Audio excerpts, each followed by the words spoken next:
कोई मिल के कड़ा कदम उठाएं जिससे देश में जो बच्चों के साथ ऐसा हो रहा वो ना हो। एक दूसरे के ऊपर प्रत्यारोप लगाते रहते हैं। कदम तो उठाया जा रहा है लेकिन दिखता नहीं है लोगों को। Bhajpa is the best sarkar as far as I know. और ये कि कांग्रेस उसको वैसा वैसा करने में तुली हुई है। भारत जैसे देश में जो सांस्कृतिक देश है, जिसकी दुनिया में ख्यात है अपने अपने संस्कृति की, हाँ, ऐसे देश में महिलाओं की ये सोच है इसमें, तो महिलाओं के लिए यार वास्तव में जीना मुश्किल है। लोगों को अपनी बच्ची में बच्ची नजर नहीं आ रही है, लोगों को अपनी बहन में बहन नजर नहीं आ रही, तो ये क्या होगा भाई ऐसे देश का। कानून बनाइए, उसका संरक्षण कीजिए, पालन कीजिए। नमस्कार, आप देख रहे हैं सौगंध टीवी। देश में रोजाना आमतौर पर कोई ना कोई आप एक ऐसा केस जरूर देखते होंगे जहां पर महिला के साथ दुष्कर्म की या फिर कोई अन्य की जला दिया गया, मार दिया गया, इस तरह के आप हमेशा सुनते होंगे। और अगर राजस्थान में घटना हुई है तो बीजेपी हमलावर हो जाएगी। अगर वही मध्य प्रदेश में हो गया है तो कांग्रेस और विपक्ष पूरा बीजेपी में टूट पड़ेगा। बंगाल में हो गया तो बीजेपी टूट पड़ेगी। आज इसी पर बात करेंगे कि लोगों में आखिर क्यों कड़ा कदम नहीं उठाया गया है।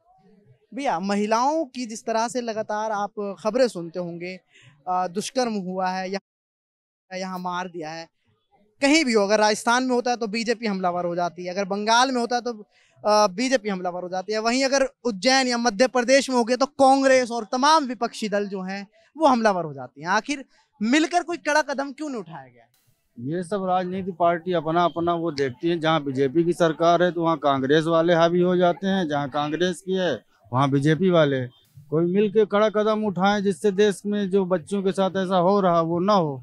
लेकिन ये सब अपना अपना पल्ला झाड़ लेते हैं, एक दूसरे के ऊपर प्रत्यारोप लगाते रहते हैं। इनको मिलजुल के एक बड़ा कदम उठाना चाहिए जिससे देश में या प्रदेश में या गांव में कहीं किसी बेटी बहन का ऐसा अत्याचार ना हो। बस ये उज्जैन का मामला सुना है अभी आपने, हाल ही में आया पिछले? जी, उज्जैन का मामला सुना है। यही बोल रहे हैं कि वहाँ बीजेपी की सरकार है, बीजेपी वाले लड़की इतनी दूर घूमती रही, कोई देखे नहीं। बात तो सही है, पर अब जब शासन प्रशासन आखिर क्या वजह है कि अगर उज्जैन के साथ अभी देखें तो बीते दिन ही पश्चिम बंगाल से एक केस मामला आया है जिसमें एक महिला को मुंह जला दिया गया, जिससे उसकी पहचान नहीं हो पाई है, हाथ बंधे हुए थे रस्सी से और वो मिला, हड़कंप मच गया और वहां पर बीजेपी हमलावर हो गई है। वहीं मध्य प्रदेश में जाके तो चुप बैठी है। आखिर क्या वजह है कि सत्ता में हो या विपक्ष में हो, दोनों एक दूसरे पर आरोप प्रत्यारोप करते हैं, कोई कड़ी कार्रवाई क्यों नहीं की जाती? अब ये राजनीतिक दल है, बताए ना, अपना अपना सब ये पल्ला झाड़ रहे हैं। कहीं बीजेपी की सरकार है, कहीं कांग्रेस की है, कहीं किसी की है। एक दूसरे को बस दोष दे रहे हैं। ये नहीं कि सारी पार्टियां मिल के एक ऐसा नियम, एक ऐसा कानून बनाएं कि बेटी बच्चों के साथ जो ऐसे गलत काम हो रहे हैं उनके लिए कड़ा कानून इनको बनाना पड़ेगा।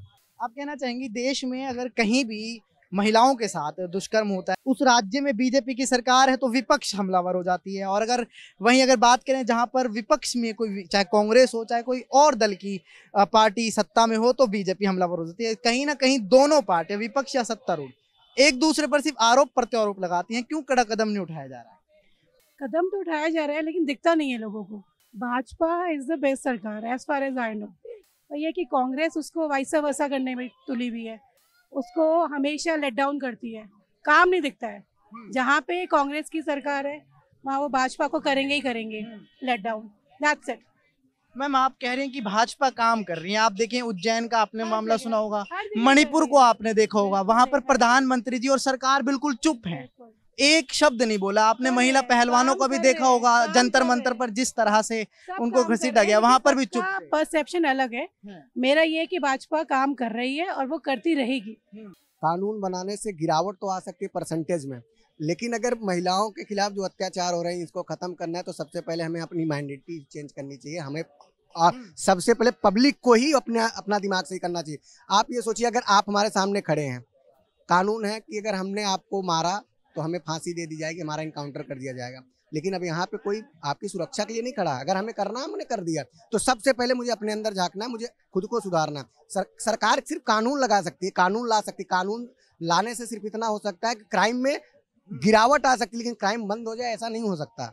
ये कौन सा भी कानून बना ले, कितना भी लगा ले, कहीं कुछ नहीं होने वाला। सबसे पहले उनको ये देखना चाहिए, सत्ता विपक्ष, जो सत्ता में उनको भी, जो विपक्ष में उनको भी, इन सब चीज़ों पे मिलकर साथ में बैठकर इस पे चर्चा करनी चाहिए और इस पे क्या कर सकते हैं जो बेहतर हो सके वो करना चाहिए। सत्ता और विपक्ष को बैठकर क्या करना चाहिए, वो मिलकर बात करें। भैया आप कुछ कहना चाहेंगे? हाँ जी, और भाई साहब से, ये नौजवान साथी हमारे साथ, इनसे कहेंगे भैया जिस तरह से महिलाओं के खिलाफ लगातार अत्याचार होते हैं, अगर राजस्थान में होते हैं तो बीजेपी हमलावर हो जाती है, मध्य प्रदेश में होता है तो विपक्ष हमलावर, बंगाल में हो जाएगा तो बीजेपी हमलावर। कहीं ना कहीं ये महिलाओं के खिलाफ जो अत्याचार वो बढ़ते जा रहे हैं और सिर्फ इनकी जो कार्यवाही है वो सत्ता और विपक्ष में ही मतलब आपस में आरोप प्रत्यारोप पर टिक कर रह गए। ये कोई कड़े कदम क्यों नहीं उठाए गए मिलकर? देखिए, इस पे यही हम कहना चाहेंगे कि जो महिलाओं पे अत्याचार हो रहे हैं ना, इस पे शासन प्रशासन और इनका कानून, इनका नियम लागू नहीं हो पाता उस पे। आप देखिए जैसे अभी वहाँ पर बहुत ही घिनौना कांड हुआ। हाँ, अभी कुछ ही दिन पहले और कुछ महीने पहले वहाँ पर हुआ था, क्या नाम है, एक स्टेट में, नागालैंड या कैसे किसी स्टेट में हुआ था, मणिपुर में। हाँ, मणिपुर में इतना भयानक हिंसा। भारत जैसे देश में जो सांस्कृतिक देश है, जिसकी दुनिया में ख्यात है अपने अपने संस्कृति की, हाँ, ऐसे देश में महिलाओं की ये सुरक्षा है, समझ लीजिए, और उस पर कोई एक्शन नहीं, उस पर वहीं मतलब उसको वहीं खत्म किया गया। और आज देख लीजिए रिजल्ट 0 है। मतलब शासन प्रशासन उसमें सब शून्य आया, नजर आया। आप उसको माहौल शांत कराए, आपका वो उत्तरदायित्व है, लेकिन आपने क्या कदम उठाए? ठीक है, तो महिलाओं के लिए यार वास्तव में जीना मुश्किल है, नो डाउट भाई। और इसमें ये तो यार अपनी सत्ता की राजनीति खेलते हैं, ये सत्ता के दलाल हैं, समझ लो सब, सारे के सारे। वो चाहे राहुल गांधी की पार्टी हो या कांग्रेस हो, कोई हो, कांग्रेस, बीजेपी या सपा बसपा, राज्य की पार्टी की बात कर रहा हूँ, सभी पार्टी की बात कर रहा हूँ, ये सब सत्ता के दलाल हैं भाई। इनके मतलब जानते हो, मतलब एकदम टोटल ऐसे ही लोग हैं, समझ लो। मतलब इनके बारे में कुछ करना महिलाओं के लिए बिल्कुल वास्तव में जीना मुश्किल है भाई। आप सोच सकते थे मतलब मणिपुर में ऐसी हिंसा हो सकती, कभी सपने में भी नहीं सोच सकते कि भाई आपकी बहन बेटी ऐसे हो सकती है, ऐसे असुरक्षा यार आज के डेट में। हाल में 12 साल के बच्चे उज्जैन में, जिसको धार्मिक नगरी भी कह सकते हैं एक तरह से उज्जैन को, और वहां पर वो 8 किलोमीटर तक अपनी मदद की गुहार लगाते हुए किसी ने सहायता भी नहीं करी। कहीं ना कहीं इंसानों में भी इंसानियत है। ये हैवानियत है भाई, ये टोटल हैवानियत है। लोगों को अपनी बच्ची में बच्ची नजर नहीं आ रही है, लोगों को अपनी बहन में बहन नजर नहीं आ रही, तो ये क्या होगा भाई ऐसे देश का?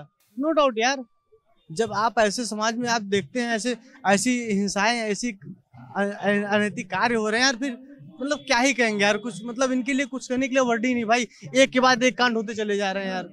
मतलब क्या सोचेंगे आप उसके बारे में, क्या सोचेंगे ऐसे देश के बारे में यार, आप क्या कहेंगे यार? आपके एक आखिरी सवाल, आपके हिसाब से ऐसा क्या करना चाहिए कि जो महिलाओं के खिलाफ अत्याचार हो, आप कुछ इसमें सुझाव देना चाहेंगे? देखिए, महिलाओं के लिए कानून बनाने से तुम्हारा सब कुछ नहीं हो सकता, उससे जब तक उसका संरक्षण किया जा सके। कानून बनाइए, उसका संरक्षण कीजिए, पालन कीजिए, उसको नैतिक रूप से आप लाइए शासन प्रशासन में, तब जाके आप वो सफल कर पाएंगे कानून को। लेकिन कानून बनाने से आप किसी सुरक्षा नहीं कर सकते। कानून बहुत बना है देश में, 395 अनुच्छेद है, पालन थोड़ी हो रहा है उसका। तो पालन करने के लिए उसको लाना पड़ेगा ना आपको, वो शासन के मतलब शासन के ऊपर डिपेंड है, पूरी तरीके से निर्भर है वो। ठीक है, धन्यवाद। कानून तो बना देंगे लेकिन उसको सही तरीके से लागू करना ये बहुत जरूरी है। महिलाओं के खिलाफ वाकई में बहुत अत्याचार हो रहे हैं, ऐसा अपने लोगों ने अपनी अपनी राय रखी, अपने अपने तरीके से बात की। फिलहाल इस खबर में इतना ही, बाकी तमाम ऐसी खबरें देखने के लिए बने रहें सौगंध टीवी के साथ। कैमरामैन सचिन के साथ सुहेल। आप देख रहे हैं सौगंध टीवी, सौगंध वतन की।